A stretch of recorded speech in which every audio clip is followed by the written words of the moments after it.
Hola, ¿qué tal? Esta es la resolución del problema 5.10 del libro de Faust, Principios de Operaciones Unitarias.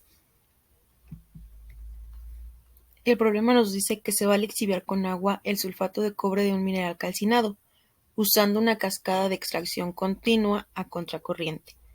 La mezcla contiene 1000 libras por hora de mineral, con un 10% de sulfato de cobre, 85% de ganga insoluble y 5% de humedad. Los lodos finales del flujo de salida contienen tan solo 0.15 de sulfato de cobre y también nos dice que retiene 0.8 libras de solución por libra de ganga, pidiéndonos calcular el número de etapas de equilibrio que se requieren para un flujo de disolvente de inciso A, 2000 libras por hora, e inciso B, 4000 libras por hora.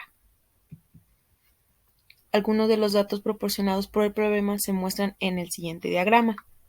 En la alimentación tenemos 1000 libras por hora como flujo total, donde el 10% pertenece al sulfato de cobre, el 85% al sólido inerte o insoluble y el 5% al agua, que es nuestra humedad. En el área de solución más sólido inerte tenemos nuestra N de 0.8 libras de solución sobre libras de sólido inerte y el 0.15% de sulfato de cobre que nos menciona. En el solvente tenemos un flujo de 2000 libras por hora, que es el primer inciso.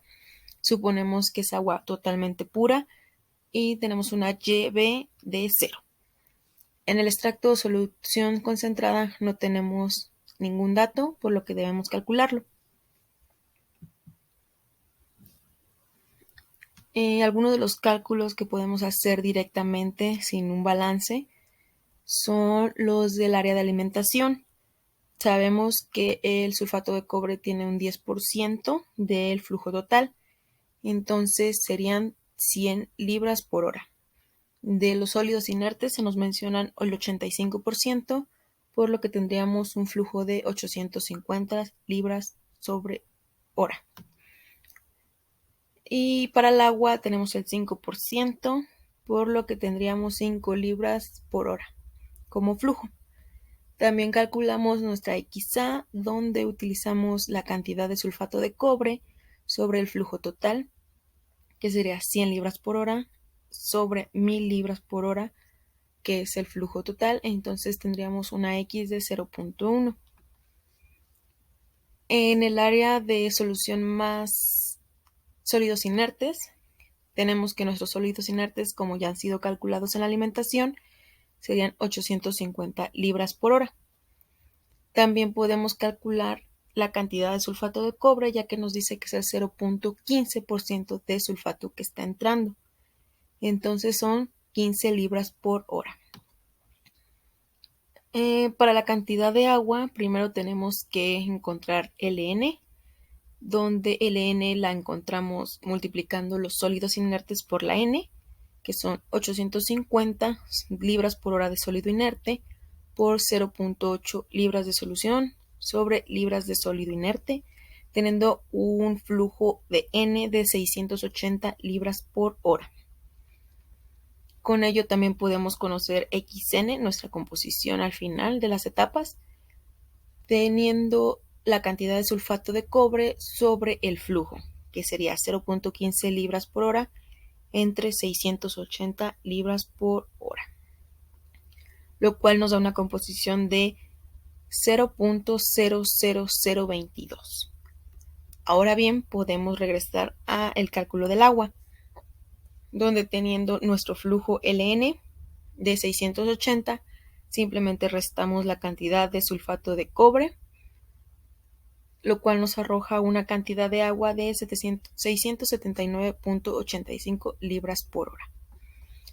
Continuamos teniendo nuestro flujo VB de 2000 libras por hora y nuestra YB de X, y a continuación obtendremos la composición y el flujo de B1 y E1 respectivamente. Para conocer V1 hacemos un balance global de masa en la solución. donde tenemos entradas es igual a salidas. En este caso, nuestro flujo LA más VB igual a LN más V1. Sustituyendo valores, despejamos para V1, lo cual nos arroja un flujo de 2.320 libras por hora. Teniendo este dato más extra, podemos conocer YB haciendo un balance global de masa en la solución, esta vez por componente, donde LA por XA más VB por YB igual a LN por XN más V1 por Y1. Sustituyendo los valores, tenemos que VB, YB se elimina y podemos despejar para Y1. En este caso, Y1 valdrá 0.0430. Con todos estos datos podemos pasar directamente al cálculo de nuestras etapas. En la etapa 1, para conocer Y2, hacemos un balance global de masa de la solución por componente. Como ya se mostró anteriormente, simplemente esta vez vamos a aplicar el criterio y condición de equilibrio, donde X1 igual a Y1. Despejando para Y2, tenemos la siguiente ecuación, donde Y2 igual a L1 por X1 más V1 por Y1 menos LA por XA, todo sobre nuestro flujo V2. Sustituyendo los valores y realizando el cálculo, obtenemos una Y2 de 0.0145. Teniendo nuestro flujo y nuestra Y, simplemente nos queda calcular los flujos del sulfato y del agua en la parte inferior de nuestro sistema. Para el sulfato de cobre vamos a multiplicar nuestro flujo L1 por la composición, en este caso X1, 680 por 0.043, que es nuestra X anterior, nos arroja un resultado de 29.24 libras por hora de sulfato de cobre. Para el agua, simplemente vamos a restar el flujo total menos la cantidad del flujo de sulfato de cobre, teniendo un resultado de 650.76 libras por hora. Para calcular el flujo en la parte superior del sistema, vamos a recurrir a un nuevo balance global, esta vez en términos de flujos de sulfato de cobre y agua. El balance lo mostramos igual que ya lo hemos mostrado en las anteriores diapositivas, donde LA más V2 igual a L1 más V1. Esta vez vamos a despejar para V2, que nos queda la siguiente ecuación, que es L1 más V1 menos LA. Entonces sustituimos nuestros valores previamente calculados y tenemos que el sulfato de cobre en el flujo superior es de 29.01 libras por hora. Y la cantidad de agua será de 1970.92 libras por hora.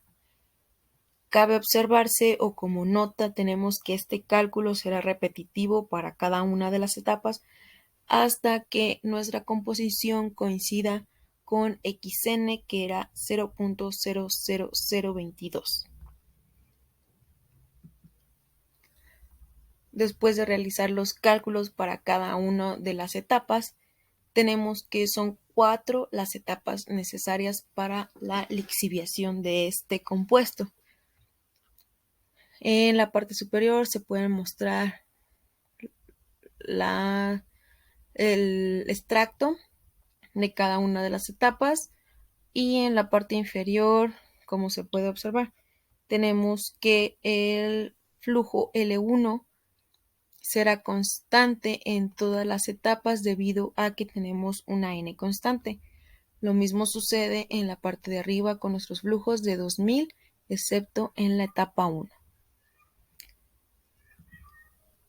Para el inciso B se realizan los mismos cálculos con la única diferencia de que ahora tendremos un flujo de 4000 libras por hora de agua pura, por lo que obviamente nuestras composiciones y flujos de cada compuesto cambiará, excepto volvemos a hacer hincapié en que el flujo L1 será constante hasta L3, porque tenemos una N constante. Los flujos de la parte superior también serán constantes, excepto en la etapa 1.